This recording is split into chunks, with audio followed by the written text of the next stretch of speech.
Começa agora o programa que vai fazer você buscar o judiciário brasileiro. Quanto é?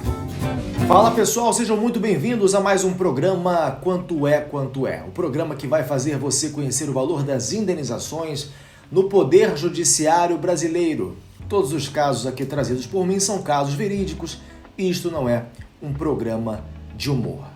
Pessoal, no programa de hoje eu vou falar sobre uma situação bastante delicada e grave ao mesmo tempo que aconteceu no estado do Rio de Janeiro. Eu não sei se vocês souberam desse caso. 6 pessoas que estavam na fila do transplante da Secretaria Estadual de Saúde do Rio de Janeiro foram contaminadas com o HIV. Elas receberam órgãos infectados de 2 pacientes.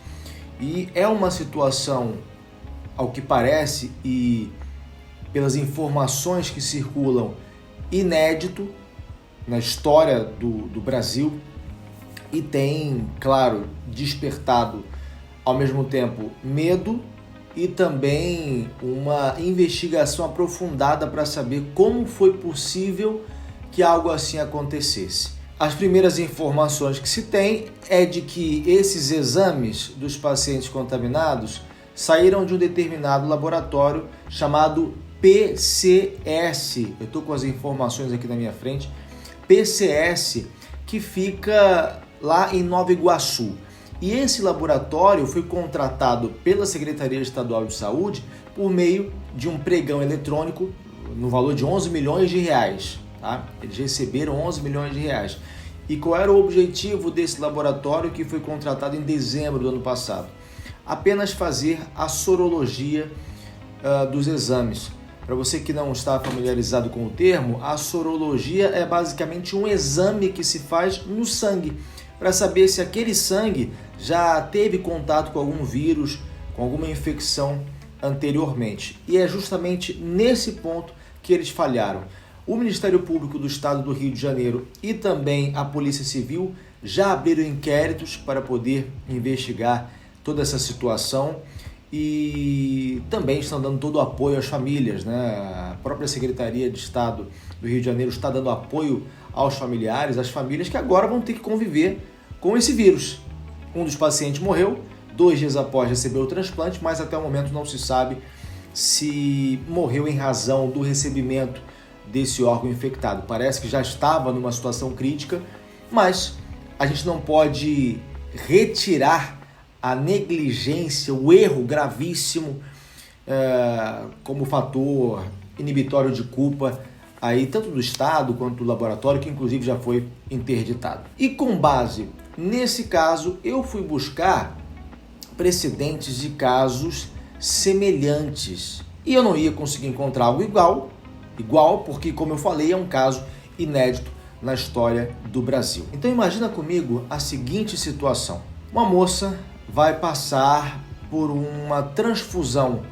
Ela já está em tratamento contra o câncer.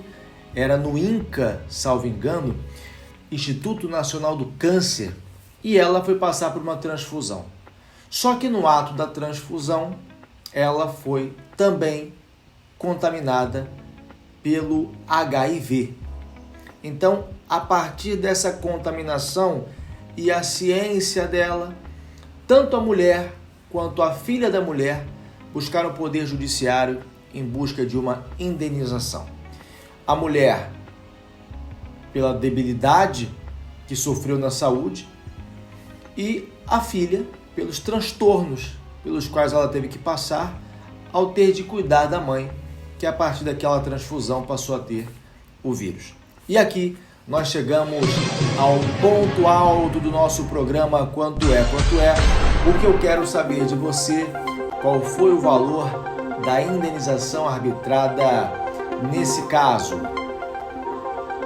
Opção A, 1 milhão de reais.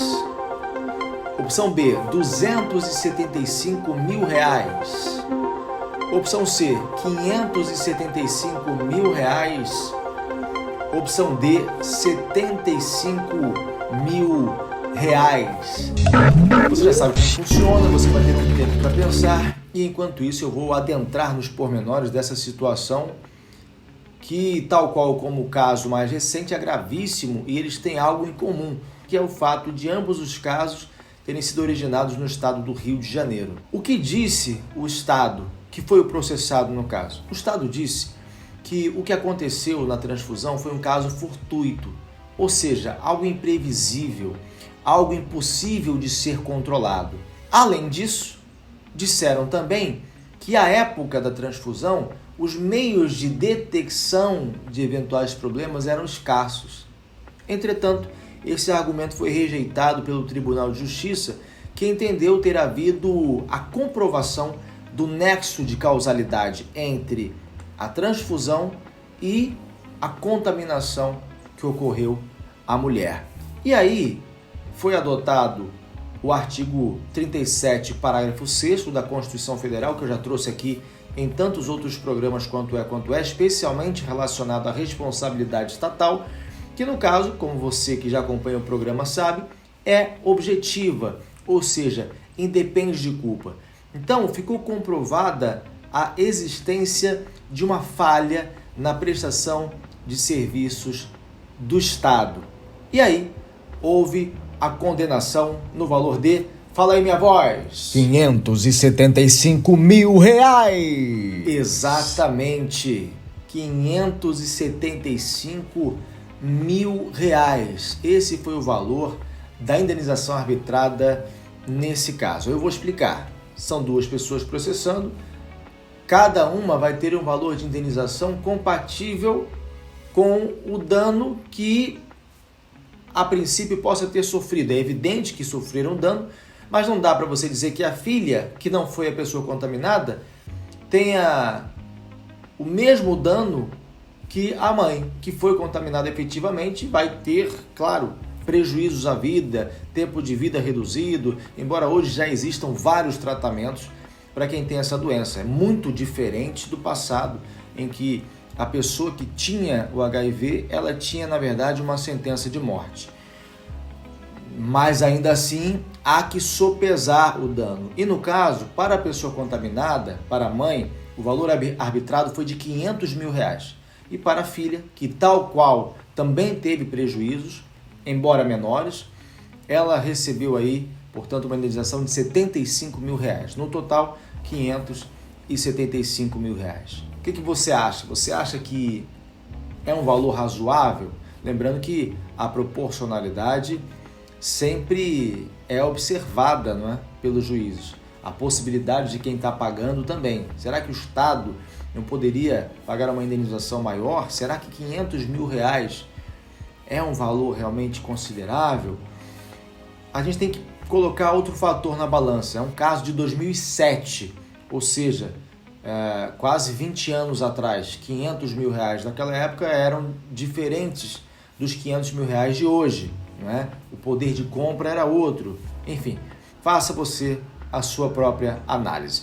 Agora, com relação ao caso mais recente, em relação a quem recebeu os transplantes, eu faço aqui uma reprodução daquilo que o próprio Estado de Saúde do Rio de Janeiro, Secretaria de Estado de Saúde, o próprio Ministério da Saúde tem frisado, porque é evidente que as pessoas passam a ter medo, é evidente que as pessoas que já têm muitas vezes um certo preconceito com o transplante, a partir de casos assim elas possam ficar mais temerosas. E a Secretaria de Estado de Saúde e o Ministério da Saúde, eles reforçam a segurança de toda a rede que envolve a realização de transplantes no país. Esse transplante, ele é sim parte do sistema, existe um nome específico, Sistema Nacional de Transplantes, e dos transplantes no país, 88% são financiados pelo SUS e todos os anos milhares de pessoas são salvas por esse programa que é reconhecido pela qualidade que tem no mundo inteiro. Eu faço aqui a reprodução daquilo que se tem tentado difundir, para que as pessoas mantenham a confiança no programa, para que as pessoas olhem com bons olhos, porque quem recebe um transplante, você que tem alguém na família que já precisou de um transplante, ou você que já eventualmente possa ter precisado de um, sabe o quanto é importante. Foi um caso que nós esperamos que nunca mais aconteça e que eu trago aqui para vocês que acompanham o programa Quanto É. E você sabe que sim, agora você sabe que casos assim, obviamente, são passíveis de indenização e você passa a saber também mais ou menos quais são os valores arbitrados. Bom, eu espero que vocês tenham gostado do programa de hoje. Para você que não me conhece, eu sou Ian Santos, advogado. Conte sempre comigo.